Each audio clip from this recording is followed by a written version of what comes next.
number 11983, Mr. President,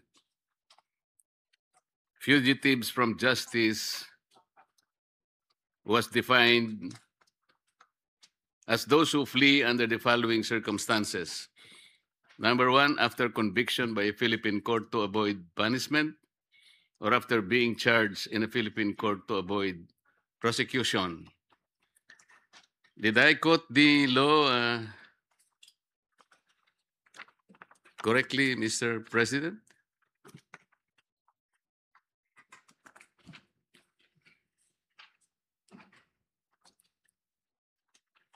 Mr. President, if I may respond, Majority Leader. Okay. Yes, to proceed, we are familiar with Section 10B of RA 11983, and the grounds for a passport's cancellation are well laid out, as mentioned by the gentleman from Tarlac.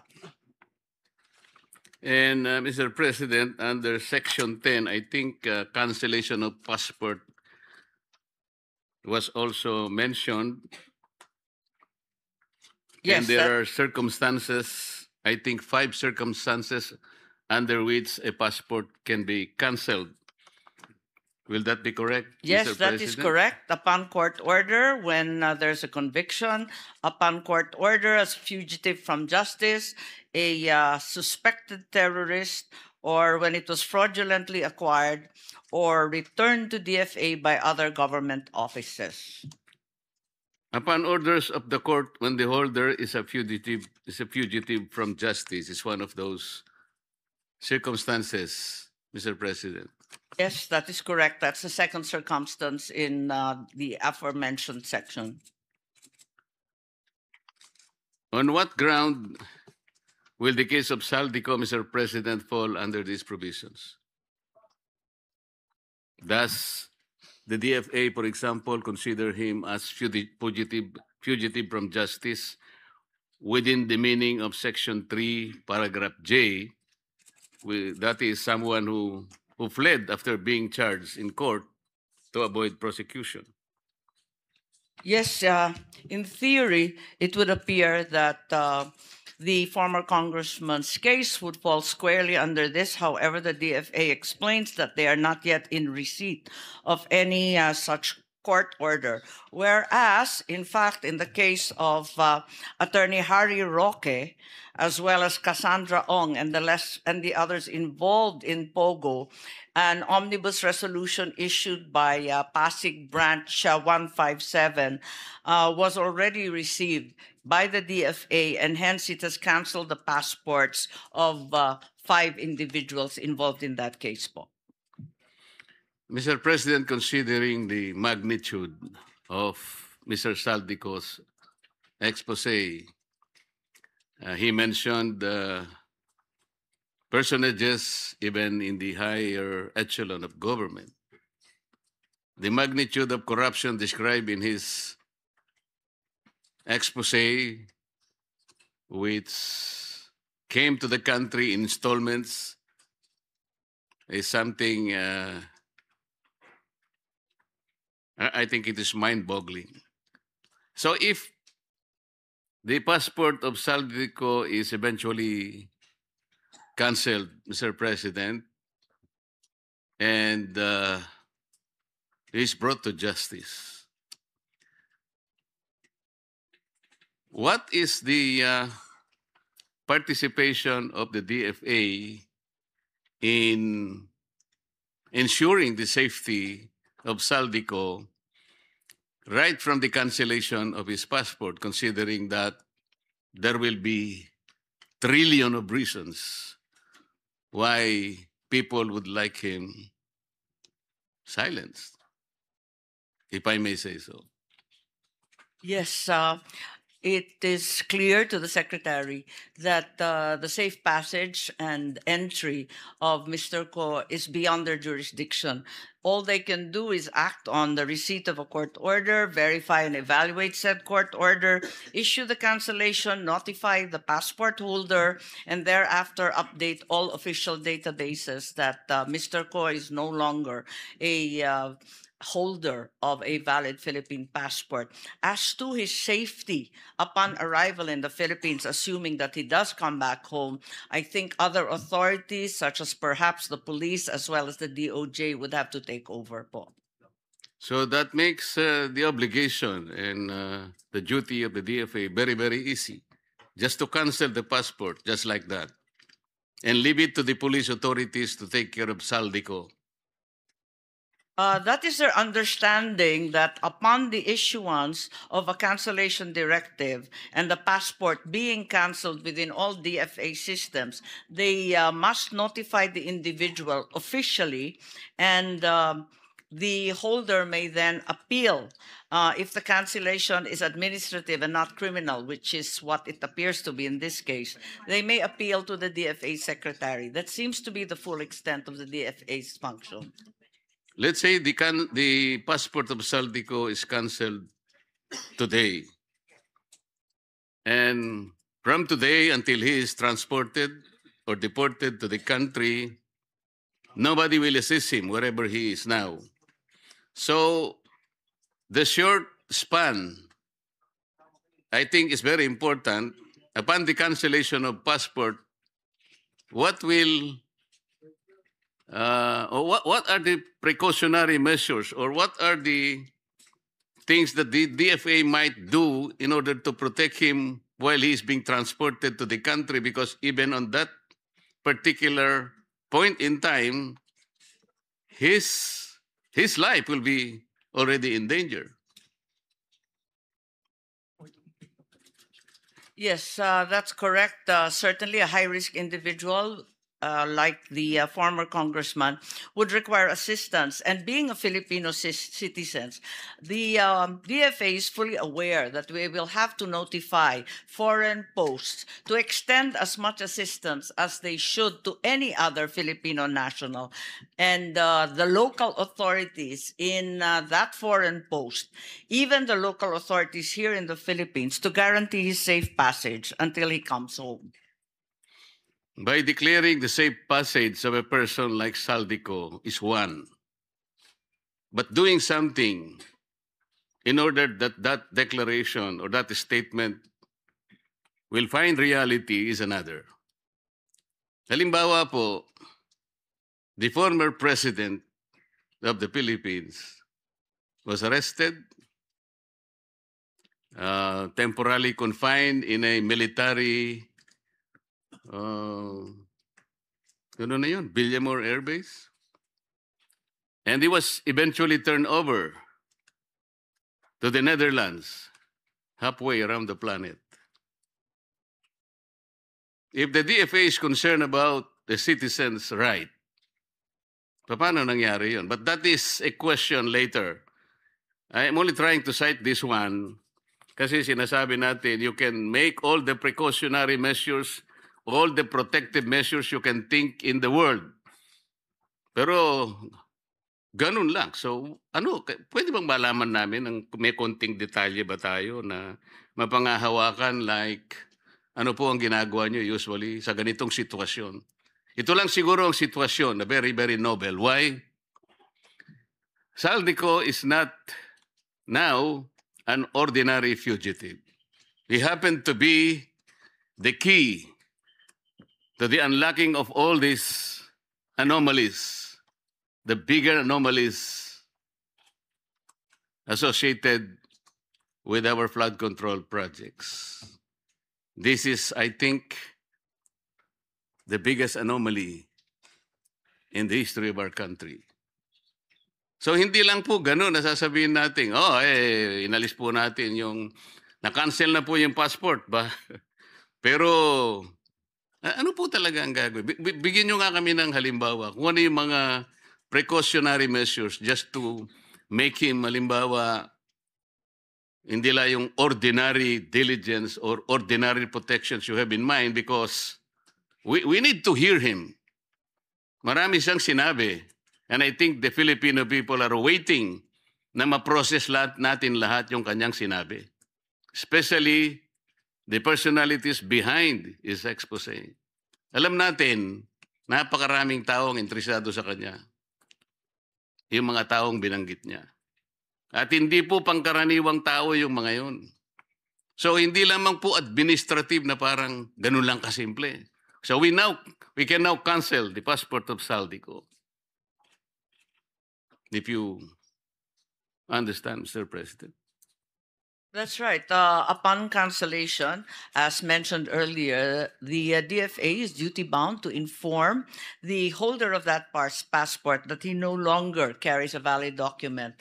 And thereafter, as they would for any other Filipino citizen, they must, to the extent of their office, be able to guarantee safe passage. Tulad nga ng sinabi ninyo, kakaibang testigo at passport holder si Saldico. At kinakailangan yung safe passage nga niya magarantiya. So unang-una, yung mga foreign posts sa kanyang pinanggalingan, kung Portugal man yan o Japan o kung saan man siya, sasabihan natin yung mga Philippine Embassy at Konsulado doon. Ganon din yung konsulado doon, kinakailangan timbrehan din yung kapulisan at yung iba pang law enforcement agencies doon sa foreign country na yon. Pagkatapos noon, yung DFA aabisuhan rin sa paglapag dito sa Pilipinas. Yun ang tanging magagawa po nila. Yun lang ang tanging magagawa nila, Mr. President. Pero yung mga kalaban, na perceived na kalaban na binanggit niya sa kanyang expose, magagawa din nila eh. Natakutin po yung inyong mga tatawagan. O maaaring susuhulan nila yung mga opisinang pagsasabihin niyo to protect Saldico at all cost. Tama po ba yung aking iniisip na meron din silang kakayahan? Maliwanag na higit ang kanilang kakayahan dahil mabibigat ang binitawan niya sa makapangyarihang mga tauhan at opisyal. Siguro ang maaari ring gawin ng DFA ay humingi sa mga foreign governments ng armed escorts or karagdagan na security dahil sila naman ang nandun at may kakayahan.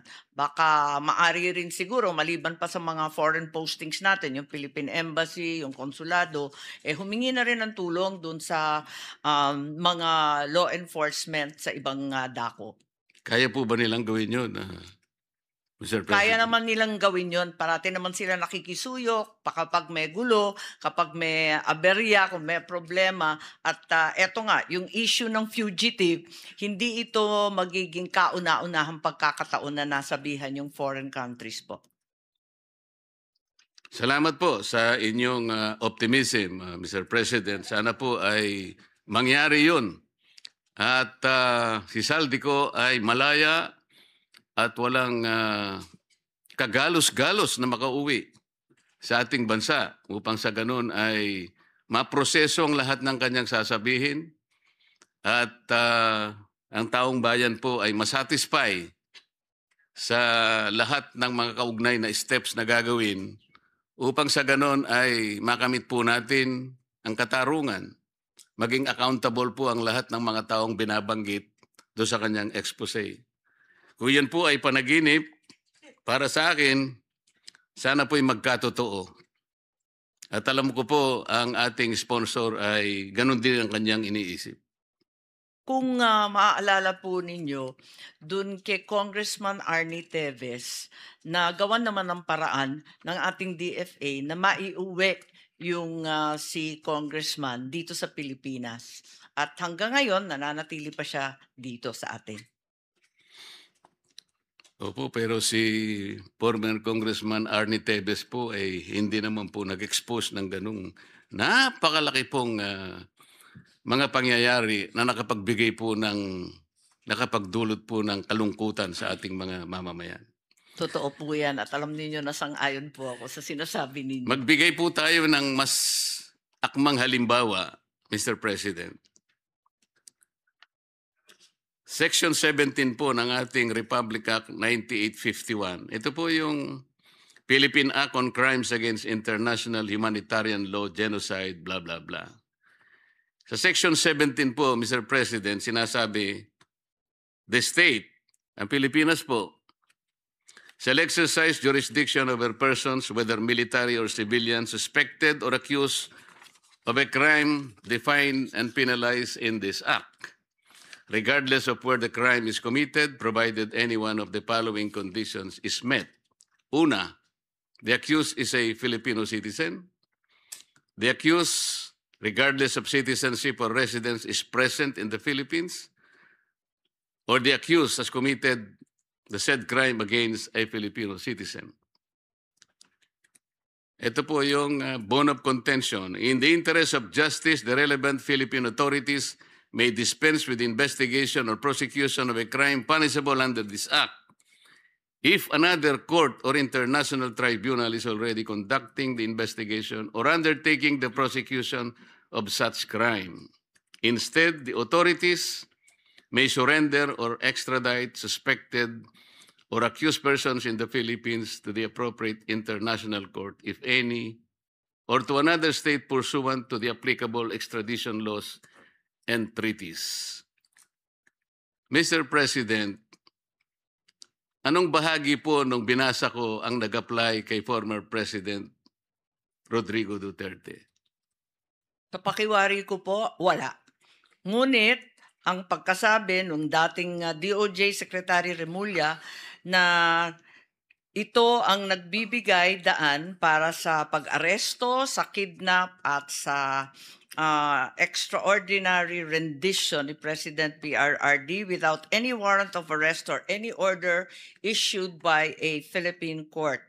So, in my opinion po, and clearly from the transcript of the investigation conducted by this body, then Secretary Remulla appeared to be of the stance that an administrative arrest can be done under the word surrender.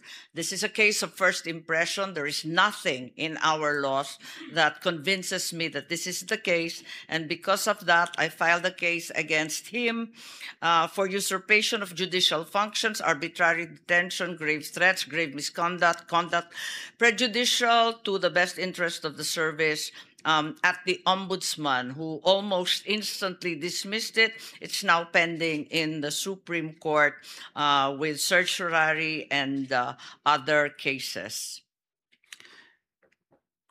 What is the participation, if any, Mr. President, of the Department of Foreign Affairs in the entire exercise?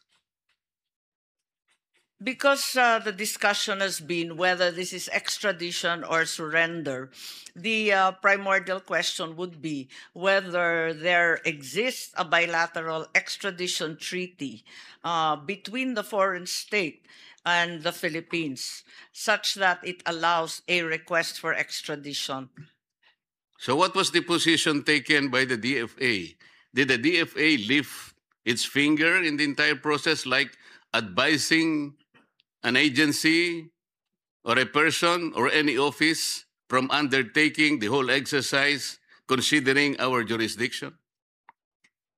Inasmuch as to their mind, there was no extradition treaty of the Philippines with both the Kingdom of Dubai as well as the Netherlands. The Netherlands. The DFA states that the ICC judicial process lies outside its mandate and does not form any part of its obligations under Philippine extradition law, because the extradition request was never made. There is no extradition treaty, hence it's outside of the ambit of foreign policy. Yes, Mr. President. The law says surrender or extradite. There is no extradition treaty existing between our country and Netherlands. And there is also any other treaty na applicable dito, kasi kung hindi po ako nagkakamali, 2 taon na po tayong nag-withdraw sa Rome Statute. Even that one, they cannot benefit from that. So what is the difference really between surrender and extradition? Except for the spelling. To my mind, surrender is unclear because there is no well-delineated definition or process in our laws. Extradition, on the other hand, is fairly clear-cut. In any case, what appears to be clear is that with extradition, there should be in all cases, a filing of a petition by the DOJ and the RTC. The RTC should issue summons, and thereafter, if it sees fit, issue a warrant for the arrest of the accused. All of this did not occur. DFA further states that the ICC is not a sovereign state. Hence, any request for the surrender of a person to it will not be handled by the DFA, but by the law enforcement authorities. So that appears to be the situation with the kidnapping, as it were, of former President Duterte. Mr. President, when the former president was arrested in March this year, he was arrested and detained shortly at the Villamor Air Base until he was turned over to the ICC in The Hague, Netherlands. Yun po yung nangyari. Tama po? Yes, tama po. Ang sabi po ng ating pamahalaan, we simply cooperated with the Interpol, not with the ICC. Is that correct?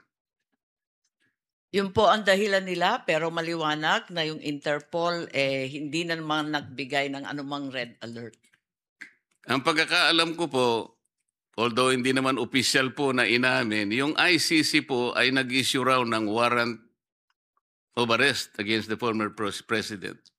Tama, wala po, kundi simpleng diffusion notice lang po ang pinamigay. Na napakaliwanag dun sa diffusion notice na kinakailangan ng warrant of arrest na manggagaling sa mga authorized court. But Mr. President, may hawak nga po silang kopya ng warrant of arrest pero wala po sa papel. Nandun lamang sa cellphone ni General Torre at the time. Tama. Yun din ang sinabi. Yun din ang salaysay ni General Torre na pinakita daw niya sa cellphone at lumipas ang ilang oras bago binigyan ng maayos at hard copy, ika nga. Kung Interpol po ang pinagbigyan ng ICC and the Interpol is the one to serve the warrant of arrest to the former president, which office is the local counterpart of Interpol in this country, Mr. President?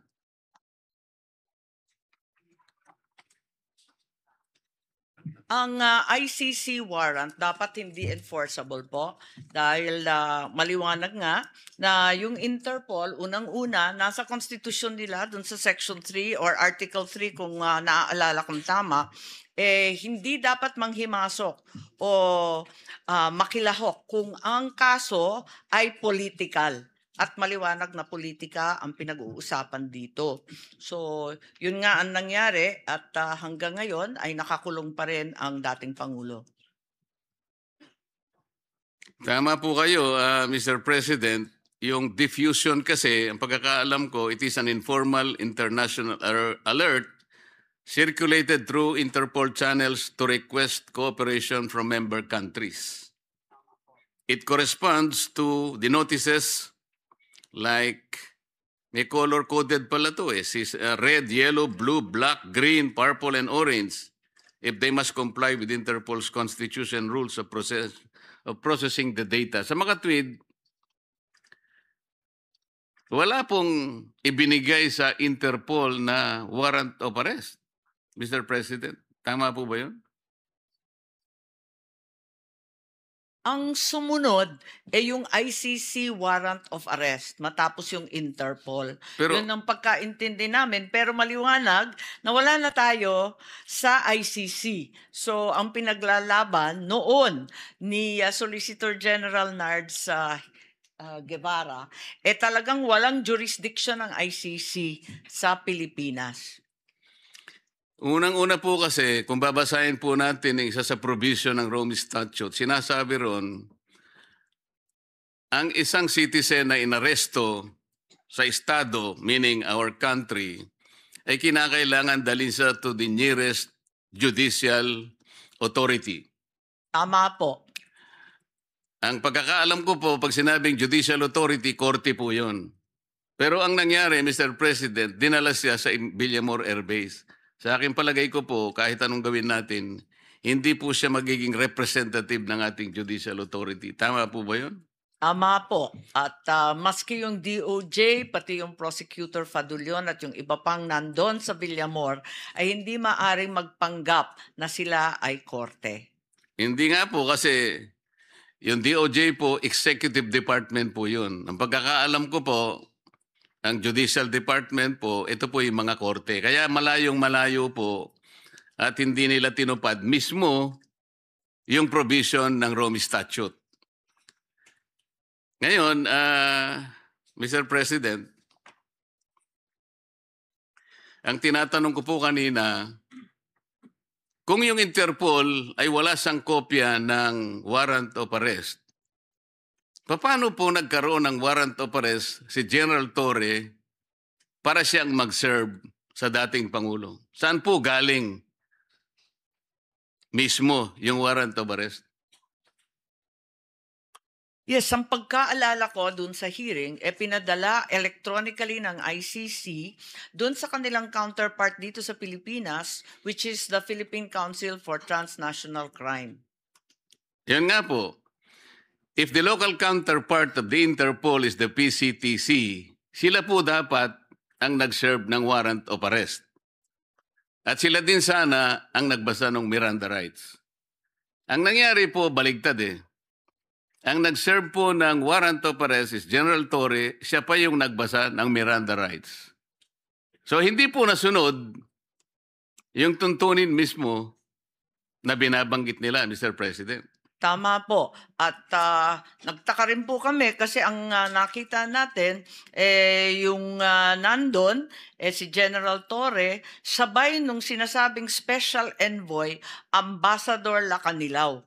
At siya bigla ang may hawak ng ICC warrant at siya rin ang sumama kay dating Presidente Duterte hanggang sa The Hague.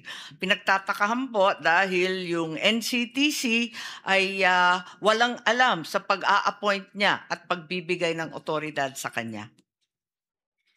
So sa mga tweet po, maski na sa ating local jurisdiction, Mr. President, yung pong mga sabina o mga court order, lahat po ng order ng korte, ang sheriff po ang nagdadala.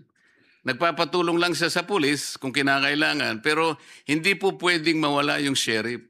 Dito po sa pangyayaring ito, yung sheriff, dapat yung executive order ay executive director ng PCTC ang nag-serve ng warrant at siyang dapat na nagbasa ng Miranda warnings. Tama po? Tama po. Lahat linabag po mula sa konstitusyon hanggang sa international law hanggang sa sariling batas ng ating bansa. Wala po bang sinabi o ginawa ang DFA, Mr. President? Alam po nila na ito'y tahasan na paglabag sa karapatan ng isang mamamayan. Huwag na nating sabihin siya ay dating Pangulo, kahit na po hindi dating Pangulo. Lahat po ng mamamayang Pilipino ay saklaw ng karapatan na nasasaad sa ating saligang batas. Lalong-lalo na po yung sinasabi nating no person shall be deprived of life, liberty, and property without due process of law. Dito po, talagang walang due process eh. Nagsalita po ba o gumawa man lang ng aksyon ang DFA sa anumang kaparaanan para ito'y maipaalam natin doon sa grupo ng mga tao o opisina na gumawa ng bagay na ito laban sa dating Pangulong Rodrigo Duterte? Ang tanging nagawa lamang ng DFA, pagkat sila na rin ang huling nakaalam ng mga pangyayari, yung mga welfare check nung dumating na sa detention center ng The Hague ang dating Pangulo. Dahil ang tumayong kinatawan ng DFA pati ng NCTC ay si Ambassador Lacanilaw. Yung welfare check, ginawa ng DFA tulad ng ginagawa nila para sa iba't ibang kababayan natin sa ibang bansa para sa physical, mental health, legal status, communication sa pamilya, humanitarian aid, access to counsel, at iba't iba pa. May base ito sa iba't ibang batas, pati international law at mga tratado natin. Subalit, ang alam ko, tinutulan po ito ng Duterte family, pati ng kanyang abogado, si Attorney Kaufman po. Yung po binabanggit ninyo, Mr. President, ay pagkatapos na ng pangyayari. Ang sinasabi ko, yung habang nangyayari, while the process is ongoing, ano po yung ginawa kung meron man? Ano ang sinabi kung meron man ng DFA dito sa ongoing and developing story, may kaugnayan nga po sa dating Pangulo, mula sa kanyang pagkaka-aresto and brief detention in the Villamor Air Base until his eventual turnover to the Hague, Netherlands. As a principal agency of government, gusto naming malaman, meron po ba kayong in-advise man lang? Meron kayong ginawa?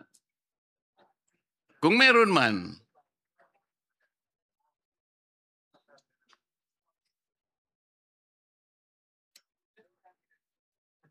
Yes, sa pakikinig ko sa DFA, hindi nila nabalitaan itong mga pangyayari, kundi tulad natin, nakatutok lamang sa telebisyon at sa radyo hanggat tapos na ang lahat. At sila ay pumasok lamang nung nandun na sa The Hague. At eto nga, sinubukan nga bantayan ni Ambassador Malay doon sa The Hague, Malaya, para sa mga welfare check na gagawin. tama po ba yung narinig ko, Mr. President? Hindi po nalalaman ng DFA ang nangyayari? Wala po Noong araw na yun? Wala daw silang alam. Tinanong ko, pati yung Dubai, hindi rin nila nalaman. At yung tropa daw sa Dubai, hindi rin sinabihan. Ganon din sa paglapag sa The Hague. Eh kahit na po yung mga grade 1 pupils po, alam po nila yung nangyayari noong araw na yun. Eh, bakit po ang DFA wala pong nalalaman sa nangyayari? Sa kaganapan. Totoo po bang wala kayong alam? O may nalalaman kayo, ayaw nyo lang makialam, natatakot kayo, nag-aatubili kayo, nag-aalala kayo? Kasi kung ganun po ang ating behavior, hindi po tayo nakagaganap ng tungkuling inaasahan sa atin ng ating mga mamamayan. Ang Department of Foreign Affairs po, may malaki ang kinalaman dyan sapagkat magta-transport kayo, magta-turn over kayo ng isang mamamayang Pilipino, nagkataon na dating Pangulo ng Republika ng Pilipinas, wala kayong nalalaman, hindi nyo alam ang nangyayari. Paano maniniwala ang tao sa inyo, Mr. President?